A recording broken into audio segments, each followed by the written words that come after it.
Oku, O-K-O-O. C'est l'application jeunesse de France Télévisions avec des émissions, des séries, des dessins animés et des podcasts. Oku, c'est sécurisé, c'est gratuit et c'est sans pub. Alors cet été, l'application de vos enfants entre 3 et 12 ans, c'est Oku à emporter partout.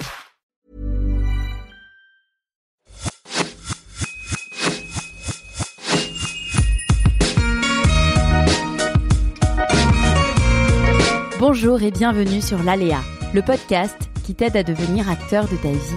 Je suis Laura Pouliken et à travers mon compte Instagram, Lo From Paris, ce podcast et toutes mes prises de parole, je te transmets mes cheminements autour du bien-être, de la parentalité, de l'entrepreneuriat, du développement personnel et professionnel.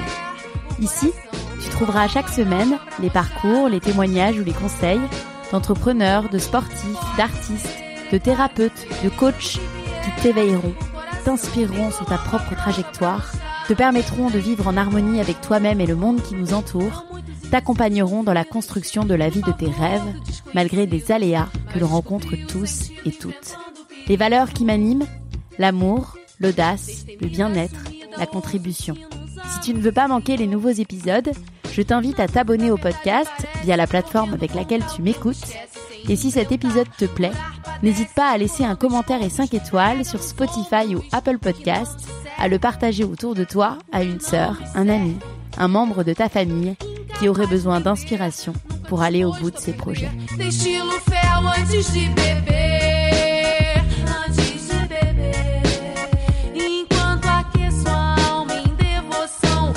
On l'a découverte dans l'émission Mariée au premier regard, saison 8, et j'ai tout de suite été touchée par son histoire. À l'âge de 5 ans, Tracy est arrachée à sa mère et placée en famille d'accueil. Pourtant, elle trouve la force en elle pour évoluer, réussir sa scolarité et avoir un poste à responsabilité. Alors comment parvient-on à se construire après une enfance difficile ?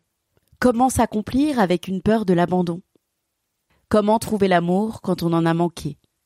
Ensemble, on revient sur son parcours, ses aléas, ses plus grandes leçons de vie et les coulisses de cette télé-réalité. Si vous aimez l'épisode, n'hésitez pas à nous le faire savoir en le partageant sur vos réseaux sociaux. Belle écoute. Bonjour Tracy. Bonjour.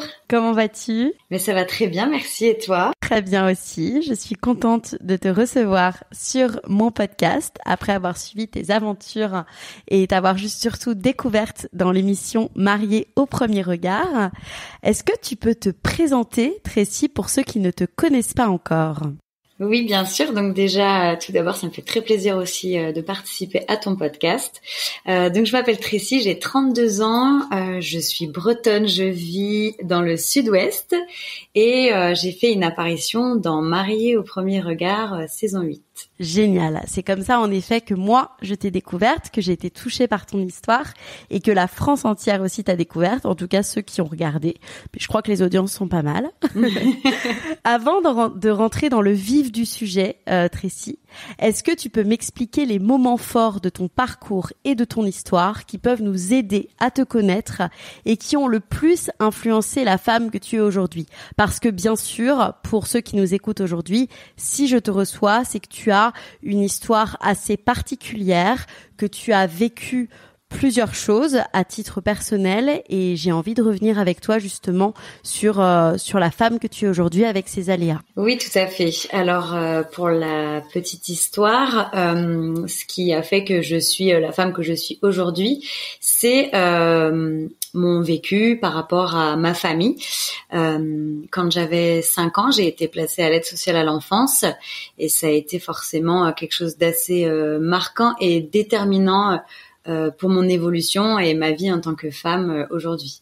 Exactement. Tu vis du coup un premier aléa, tu es très jeune, tu es séparée lorsque tu as 5 ans de ta maman. Déjà, c'est vraiment pas banal comme histoire, c'est très fort et on peut imaginer beaucoup de choses. Donc est-ce que finalement tu peux me raconter ce qui s'est passé de ton point de vue de Tracy petite fille et avec le recul que tu as aujourd'hui ? Eh bien, quand j'étais petite, donc à 5 ans, c'est vrai que j'ai pas forcément compris ce qui se passait.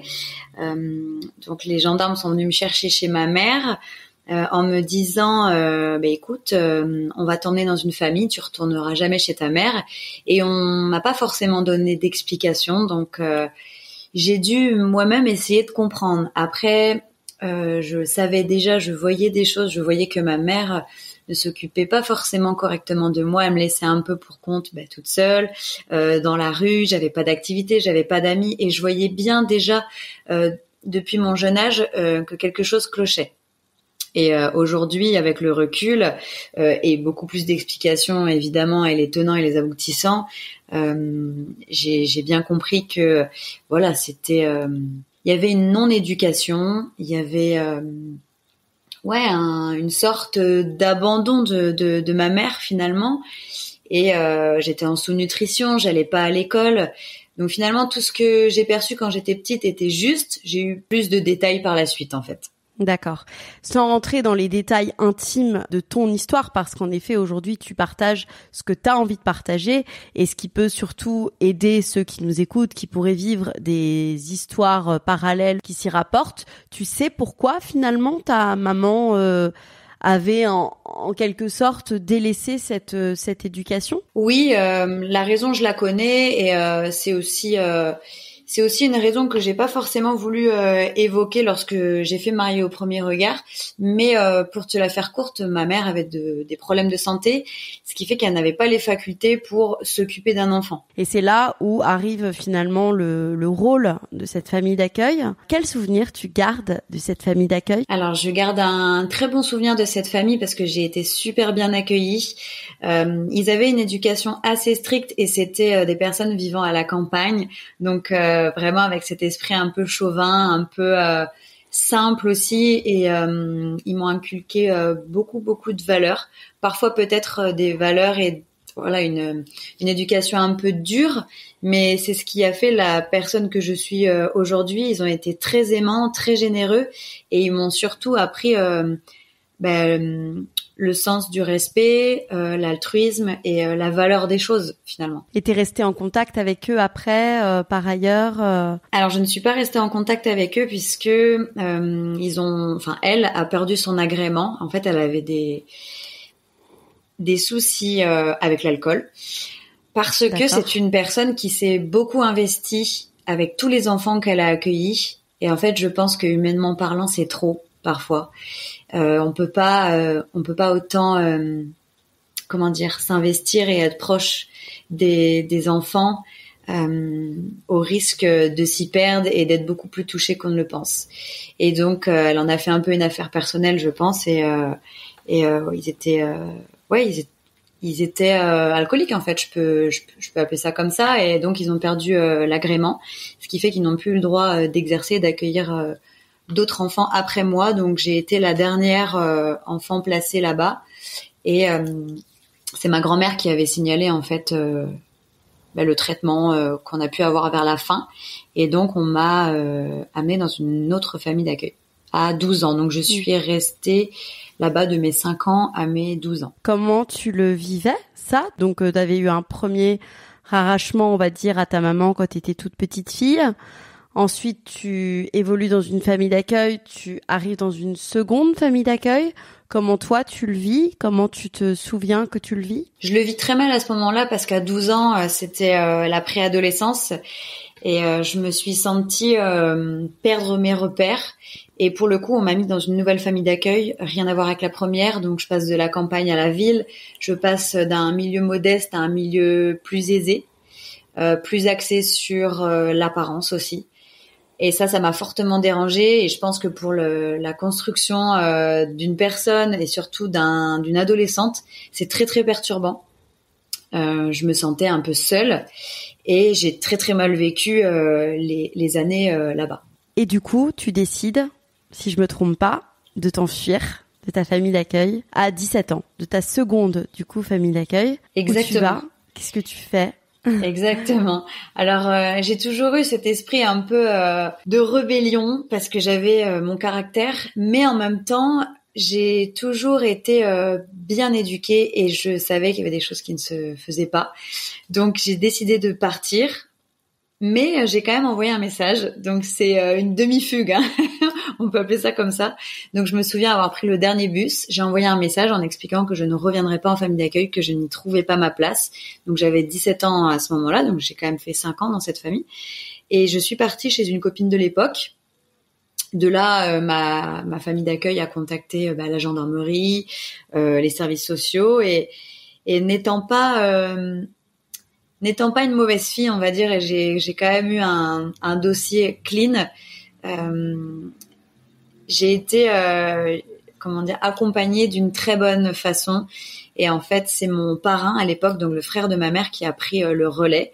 Il m'a appelé, il m'a dit: qu'est-ce que tu veux faire? Est-ce que tu veux venir vivre chez moi? Et à l'époque, c'était très compliqué d'avoir une dérogation comme ça, mais il a réussi à l'obtenir. Je pense que sa situation professionnelle a fait qu'il était exemplaire et on lui a fait confiance aussi. Sur le papier, ça collait plutôt bien. Donc, le juge des enfants a autorisé que j'aille vivre chez mon parrain. Donc voilà comment ça s'est passé. J'ai pu remis un pied à l'aide sociale à l'enfance. D'accord. Parce qu'en fait, quand donc ta maman ou ton papa peut pas s'occuper de toi, c'est d'office dans les familles d'accueil. Tu peux pas avoir tout de suite cette dérogation de quelqu'un qui s'occupe de toi comme un parrain. Enfin, comment ça se passe? Tu sais comment ça se passe ou pas du tout? À l'époque, de ce que j'ai compris, c'était un peu compliqué d'avoir ce genre de dérogation et c'était d'office dans les familles d'accueil. Après, là, je pense que mon parrain a sorti l'artillerie lourde pour pouvoir faire en sorte de m'accueillir. Mais de mon recul, j'ai pas eu plus d'informations. En fait, j'étais beaucoup trop jeune et clairement, je ne m'en occupais pas. Et voilà. Et donc, quand tu arrives chez ton parrain, donc c'est une chance. Bon, t'as quand même un repère qui est plus stable, en tout cas, que justement ces familles d'accueil que tu voulais quitter. Quelles sont finalement les premières étapes pour te réaliser seule et aller vers toi? Eh bien, lorsque je suis arrivée chez mon parrain, effectivement, je me sentais plus dans une zone de confort. Et mon parrain, c'est quelqu'un de hyper fun. Il a toujours eu confiance en moi, donc je me souviens qu'il m'amenait dans des soirées quand j'étais plus jeune parce que j'y étais invitée. Il me faisait totalement confiance et il venait me rechercher le lendemain. Et en fait, déjà, on a créé un super climat entre nous, ce qui fait que je lui ai jamais fait faux bond. J'ai toujours été droite et pour moi, ça commence comme ça aussi pour avoir une relation stable et une entente. Et mon parrain, je lui devais complètement ça. Après, ce qui a été important pour moi et une étape, c'est ma scolarité, puisqu'au début, je savais pas trop ce que je voulais faire. J'ai pas été toujours exemplaire à l'école. J'avais la moyenne mais sans plus. Donc j'ai été en bac pro, je me souviens, parce que j'ai été en bac pro. Et puis de là, j'ai eu mon bac. Et en fait, je me suis dit, ok, ne t'arrête pas là. En fait, même si ça a été juste la moyenne, peut-être que tu peux te réaliser, peut-être que tu peux prouver que c'est pas parce que tu as été en famille d'accueil que tu peux pas avoir ton bac, que tu peux pas faire d'études et tu peux pas aller plus loin. Donc j'ai fait un BTS. J'ai fait 2 ans de BTS et de là j'ai découvert le monde professionnel où je travaillais en alternance en fait dans le commerce et ça a commencé à me plaire et je me suis rendu compte que j'avais cette maturité pour être dans une entreprise finalement. Et c'est là où tout a commencé. Au lieu de sombrer, t'as quand même réussi à faire des études, t'as quand même réussi à avoir ton bac. Donc c'est pas rien, parce que y a même des enfants qui sont très stables et qui sont, on va dire, dans une situation plus classique, qui n'ont pas forcément leur bac. Donc t'avais quand même des ressources en toi et des capacités pour te faire violence, quoi. Et pour aller de l'avant. J'ai toujours été très observatrice et j'ai eu forcément dans mes familles d'accueil d'autres enfants qui étaient là. Et pour le coup, j'ai vu des comportements... J'ai eu l'exemple type, hein. J'ai vu de la violence, j'ai vu beaucoup de non-respect, j'ai vu des enfants, des ados complètement perdus et en fait je me suis dit mais alors moi je veux pas faire ça, je veux pas être comme ça, je veux pas être comme si. Finalement je savais pas qui je voulais être, mais je savais ce que je ne voulais pas et donc j'ai commencé mon BTS et en étant en alternance j'ai été confrontée au monde du travail et le fait de côtoyer des personnes plus mûres et ça m'a fait du bien, ça m'a fait réaliser que j'avais envie de me donner et dans le monde professionnel, c'était l'occasion. Et qu'est-ce que tu faisais du coup précisément dans le monde professionnel? J'ai commencé à 15 ans donc en fait, j'ai touché un petit peu à tout, je travaillais et avec les enfants et avec les animaux et en boulangerie et en charcuterie et dans le prêt-à-porter. En fait, j'ai touché un peu à plein de domaines parce que je savais pas ce que je voulais faire. J'ai eu l'occasion aussi d'aller travailler à l'étranger et ça m'a fait vraiment du bien et ça m'a fait prendre conscience de beaucoup de choses. Je suis partie 2 mois quand j'avais 21 ans et quand je suis revenue, clairement, j'étais plus la même. Et en fait, j'ai eu cette opportunité de travailler en fait en contrat étudiant dans une entreprise de prêt-à-porter. Et j'ai accepté, j'ai fini mon BTS, je l'ai pas eu à quelques points près. Et en fait, je me suis dit t'arrêtes pas à ça. Et cette entreprise, elle m'a proposé de rester en tant que vendeuse. Et là, je me suis dit OK, mais moi je veux plus. Et ils m'ont dit mais tout est possible, tu sais on est dans une grosse enseigne, on est une grosse boîte, il y a des possibilités d'évolution en permanence, il y a un turnover très important. Et libre à toi, si tu te donnes les moyens, tu peux évoluer très très vite. Et en fait, à 25 ans, je suis passée cadre et je me suis donné les moyens et je bossais comme une folle. Et en fait, ça a été j'ai énormément de reconnaissance envers les personnes avec qui j'ai collaboré envers cette entreprise parce que je suis arrivée, j'étais un petit bébé et j'ai vachement appris et j'ai grandi là-bas finalement. Et tu as réussi en plus à te construire avec finalement ce manque de schéma parental. Et c'était un sujet à ce moment-là, ça, tu le vivais d'une quelconque façon? C'était quoi tes ressentis? T'en parlais autour de toi? Tu te faisais accompagner? Alors, je me suis jamais fait trop accompagner. Il y a une seule fois où j'ai été voir un psy, j'avais 15 ans. Et j'ai expliqué la situation de ma mère par rapport à son état de santé. J'avais peur en fait d'être un peu comme elle. J'avais peur de pas pouvoir créer ma vie comme elle finalement et de me retrouver seule. Et en fait, le psy m'a regardé à 15 ans et il m'a dit écoute, si déjà tu te poses toutes ces questions à cet âge-là, il y a très peu de chances que tu empruntes le même schéma que ta mère. Et ça m'a rassurée. Et j'ai jamais été suivie par la suite jusqu'à l'âge de mes 27 ans. En fait, j'ai déménagé à Bordeaux à 26 ans. J'ai pris un peu mon envol et j'ai eu une mutation. J'ai intégré un nouveau magasin et en fait, j'ai eu une première relation amoureuse où j'étais très très amoureuse. Peut-être pas de la bonne des façons, mais et en fait, j'ai été très très malheureuse. Et c'est là où tout m'est tombé dessus et où j'ai commencé à me poser les premières questions. Donc à 27 ans, sachant que j'ai été placée à 5 ans. Et c'est à 27 ans où je me suis dit, OK, mais en fait, est-ce que je vais réussir à avoir une relation? Est-ce que je vais réussir à construire une vie de famille? Et là, toutes les questions que j'avais jamais eues, elles sont arrivées d'un coup. Plus le fait que j'ai perdu mon grand-père, j'ai eu des soucis de santé. Il y a eu le confinement. Tout est arrivé d'un coup. Et ça a été compliqué à gérer. C'est ça. C'est là, en fait, où, par des petits aléas de la vie que tout le monde peut avoir, en fait, dans sa vie, où je me suis sentie vraiment vulnérable. C'est exactement ce que tu décris, en fait. Il y a des petites choses, des petites graines, et puis à un moment donné, il y a le point de bascule, et puis c'est surtout aussi, t'as le schéma familial qui te revient un peu en tête au moment où toi, tu as cet âge-là. C'est aussi ça, c'est au moment où tu traverses les mêmes âges, les mêmes problématiques. Donc toi, c'était cette relation amoureuse. T'as compris un petit peu, qu'il y avait peut-être des blessures, des failles. Et tu parles justement dans une interview de cette peur de l'abandon, ce qui est totalement légitime. Comment ça se manifestait dans tes relations? Eh bien, oui, cette peur de l'abandon, je l'ai ressentie pendant un petit moment.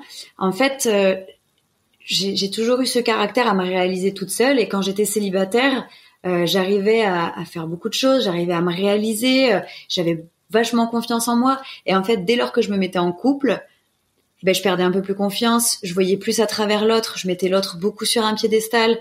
Et si j'avais un refus, si j'avais un non, si j'avais moins d'attention, ou s'il y avait une tromperie, en fait, le ciel s'abattait un peu sur moi et j'avais vraiment cette sensation de rejet qui était très très dure à vivre. Et donc j'ai plus du tout voulu me mettre en couple. Et en plus de ça, j'ai réitéré toujours les mêmes schémas. J'étais toujours avec des personnes qui me trompaient, sur le papier qui me disaient que j'étais super, qui me trompaient et qui revenaient toujours 6 mois après. Et moi, quand c'est fini, c'est fini.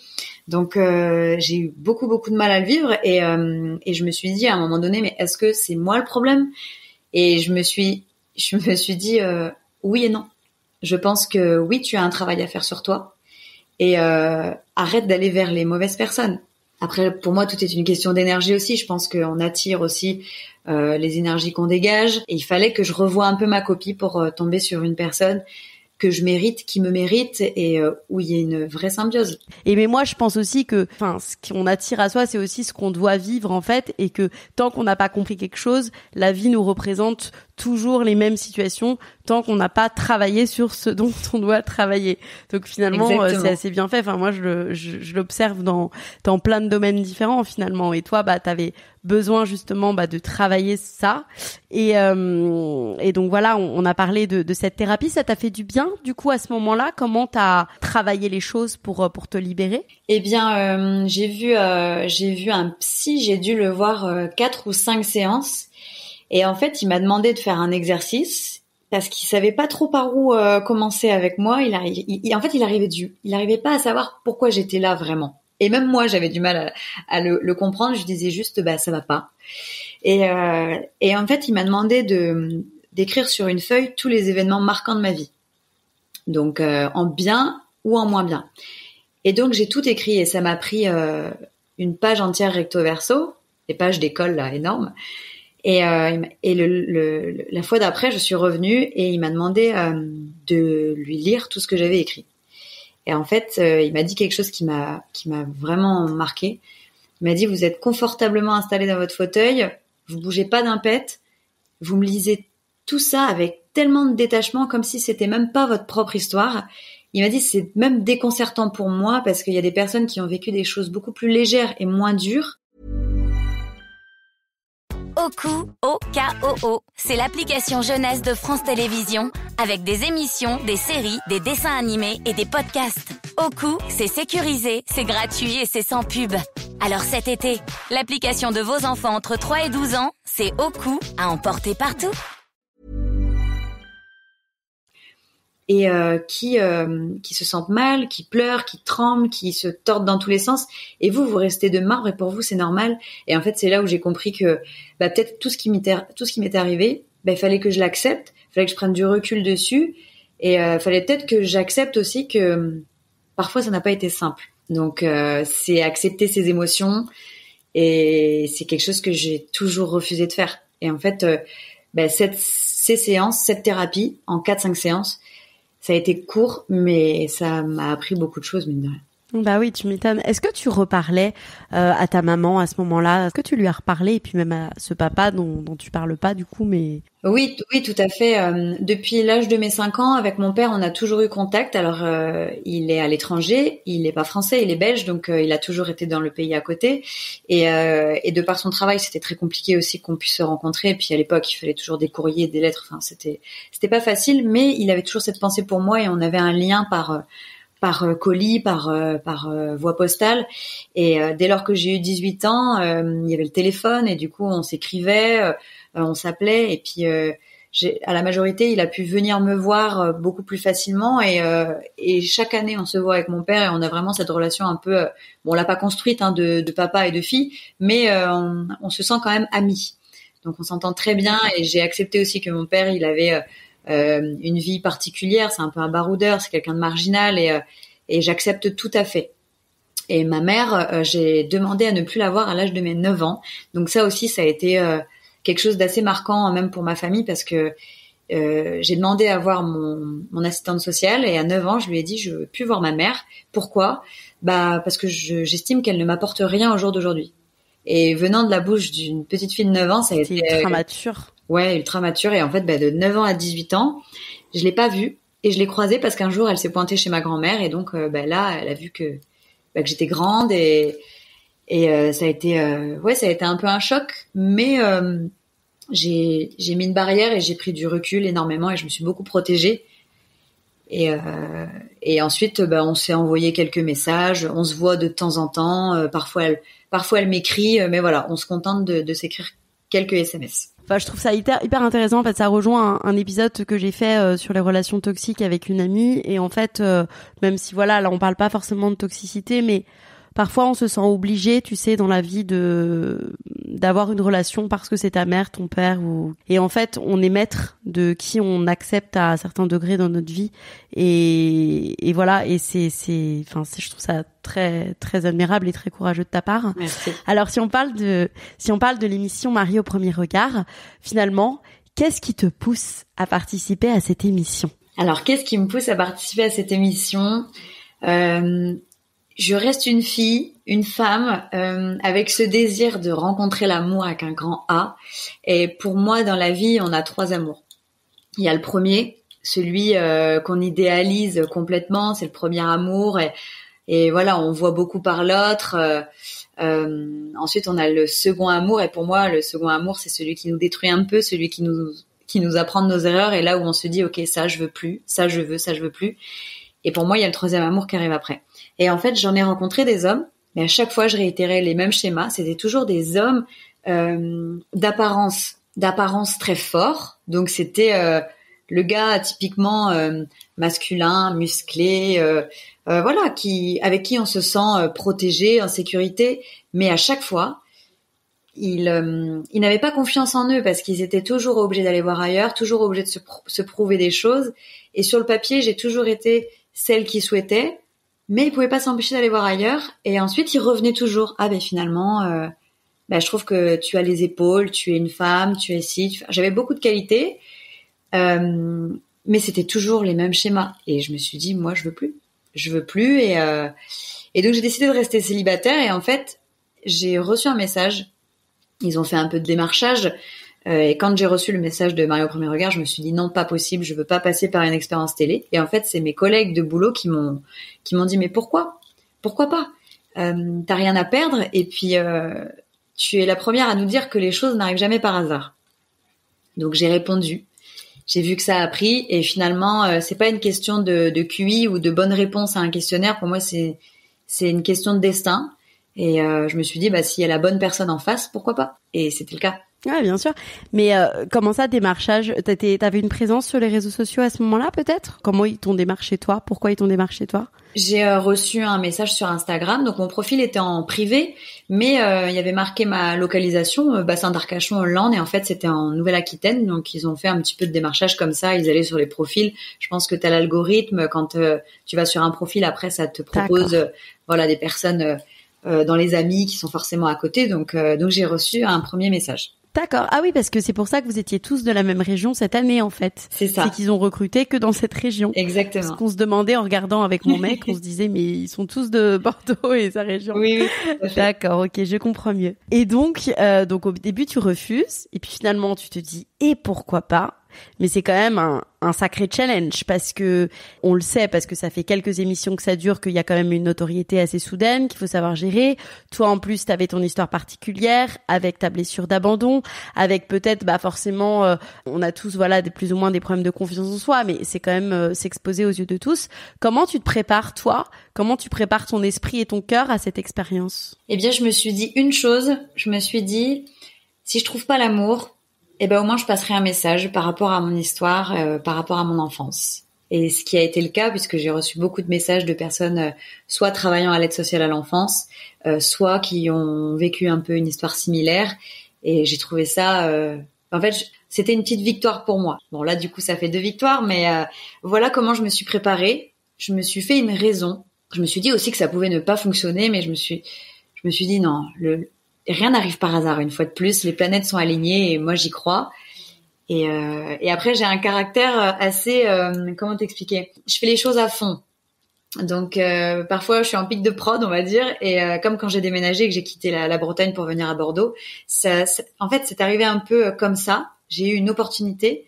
J'ai saisi cette opportunité et tout s'est enchaîné d'un coup. Tout a été très vite. Et finalement, tous les choix que j'ai fait un peu sur un coup de tête, entre guillemets, m'ont apporté de bonnes choses. Est-ce que tu peux me raconter un peu les coulisses ? Enfin, si tu peux me raconter un peu comment ça se passe de l'intérieur. Eh bien, il y a un questionnaire à remplir, donc je l'ai reçu dans un premier temps et là je vois qu'il y a 20 pages et donc c'est un questionnaire assez poussé. Donc on va te mettre en situation. Je te dis un exemple tout bête, mais tu es invité dans la famille de ton mari ou chez ses amis. Il y a un de ses amis qui fait une blague un peu lourde à table. Comment tu réagis ? Et lui, la question inverse. Comment est-ce que tu voudrais qu'elle réagisse ? Après, il va y avoir des questions sur ta perception de vie, sur tes projets, ta sociabilité avec les autres, comment les musiques que t'écoutes, ton rapport au sexe. Vraiment, c'est très très poussé.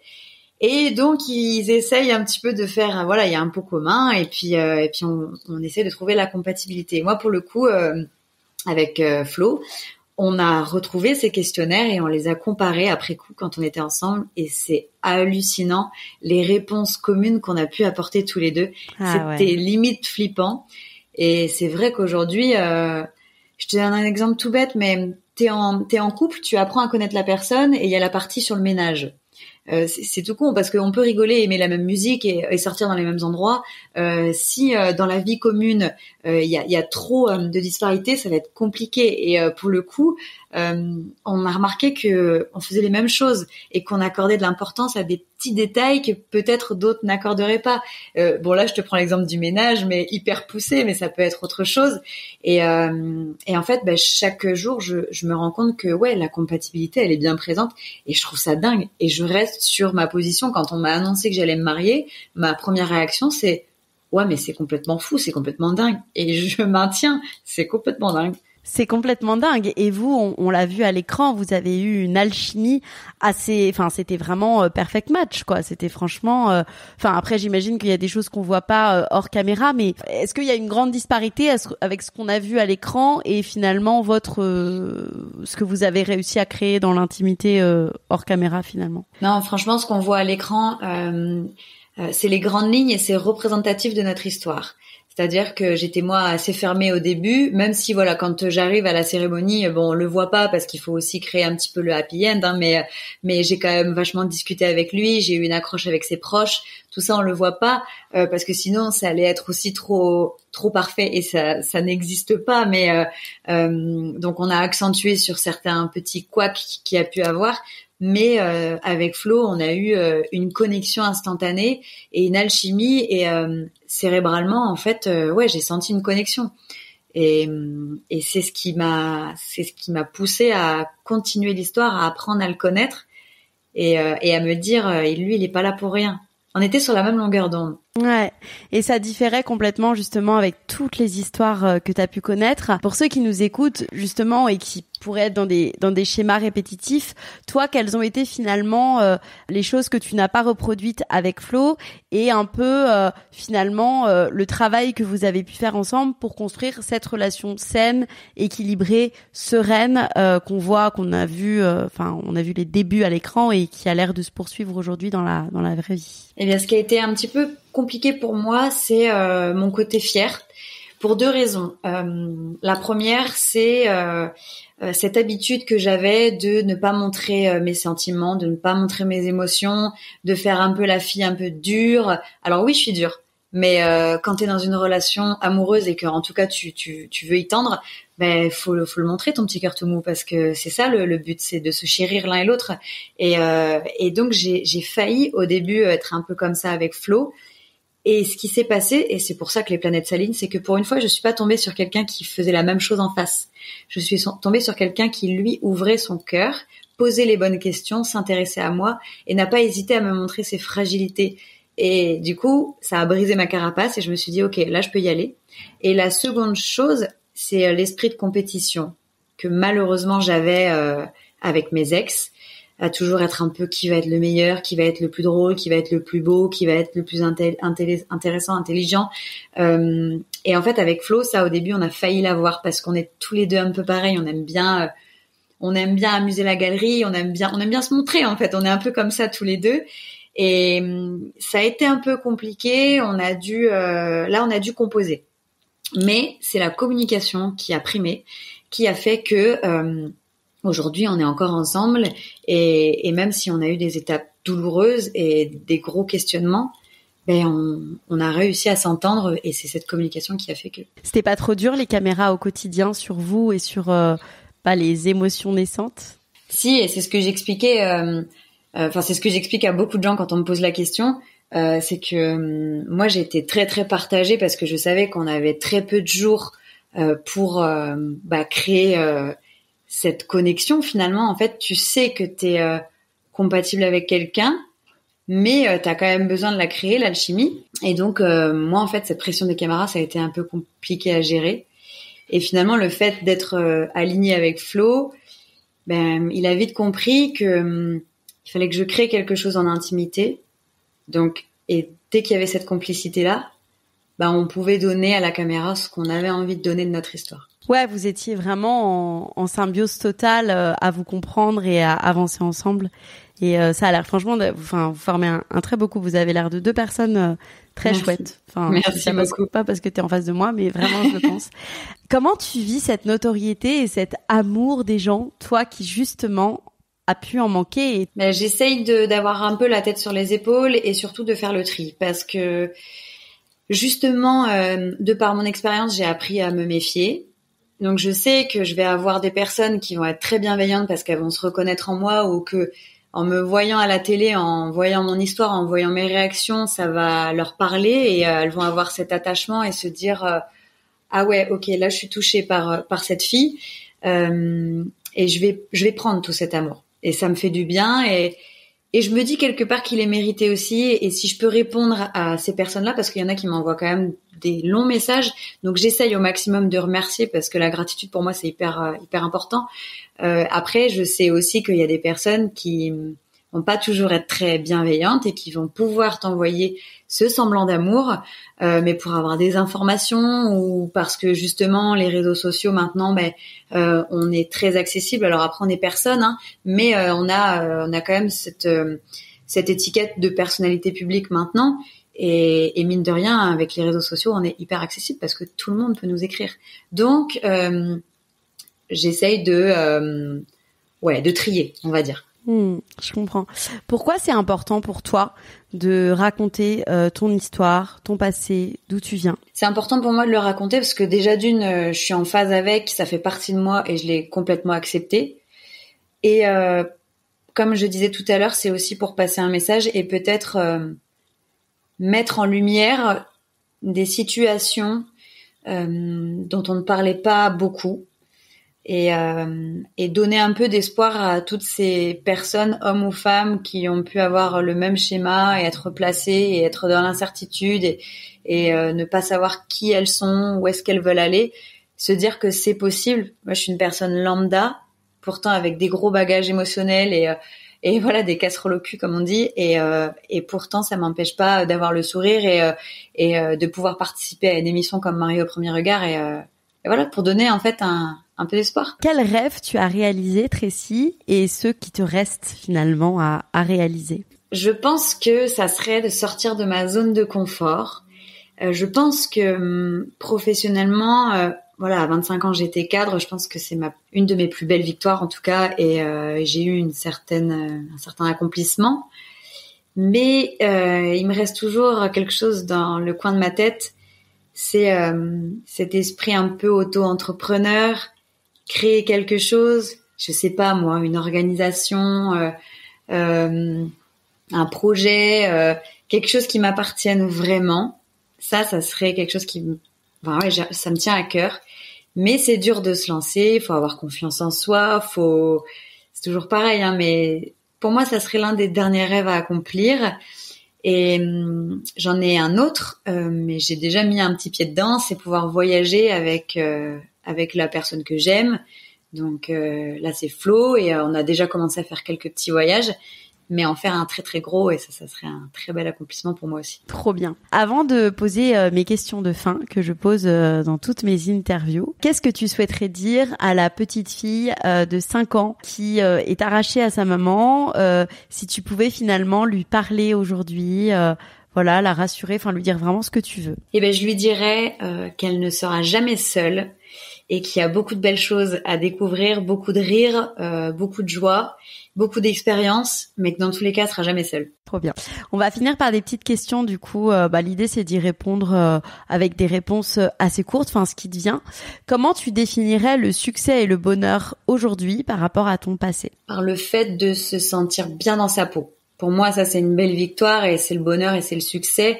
Après avoir vécu ce schéma-là, je pense que toute personne ayant été dans cette situation ou qu'il l'est actuellement, c'est compliqué en fait de se dire je suis bien dans ma peau, je sais où je vais.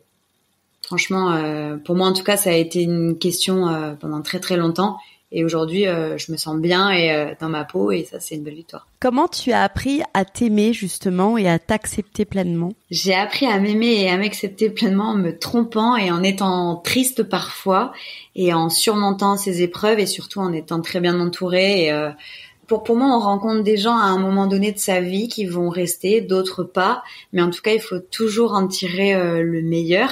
Et même parfois, lorsqu'on a l'impression que cette personne nous a apporté que des choses néfastes, je suis pas d'accord et je pense que plus tard on comprend pourquoi cette personne est rentrée dans notre vie. Tes routines pour rester bien physiquement et mentalement ? Eh bien, de temps en temps, là ça fait un moment que je l'ai pas fait, mais en tout cas quand j'étais encore seule dans mon habitat, écouter un peu de musique zen pendant la douche, parce que pour moi pendant la douche c'est un moment où on cogite beaucoup trop, mais tout le monde, je suis sûre. Et pour pas cogiter de la mauvaise des manières, je me mettais des musiques relaxantes et ça permet de s'apaiser. La respiration aussi avant le coucher, quand on est allongé, très importante. Et après, essayer de faire un peu d'activité sportive le plus possible. Je demande pas aux gens d'aller à la salle tous les jours ou de pratiquer forcément des marathons, mais au moins bouger, marcher. Pourquoi pas faire un peu de mobilité, ça fait du bien, ça fait du bien. Tes citations préférées, je sais pas si t'en as une qui te vient ou alors un petit mantra, un truc qui t'accompagne, une petite phrase qui t'accompagne. Le monde est un spectacle à regarder et non un problème à résoudre. Et la seconde, je dirais que le bonheur n'est pas au sommet de la montagne, mais à la façon dont on a de la gravir. Le conseil qu'on t'a donné et que tu aurais aimé connaître avant, ou alors vraiment le meilleur conseil qu'on t'ait donné dans ta vie? C'est en te trompant que tu auras de belles réussites. C'est en te trompant que tu apprendras.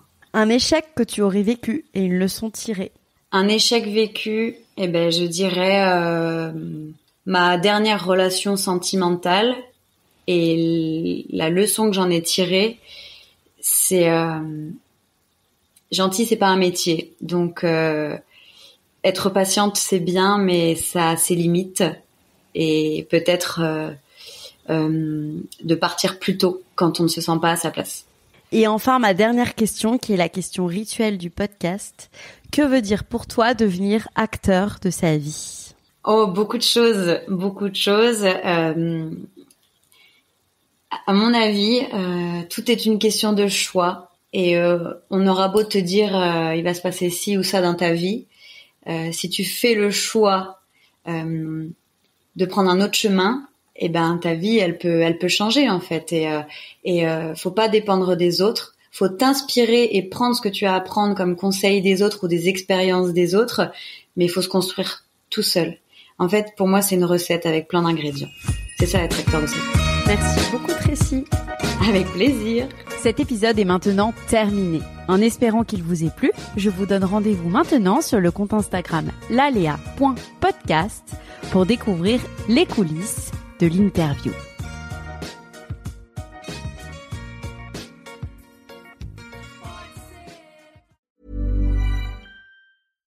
Oku, O-K-O-O, c'est l'application jeunesse de France Télévisions avec des émissions, des séries, des dessins animés et des podcasts. Oku, c'est sécurisé, c'est gratuit et c'est sans pub.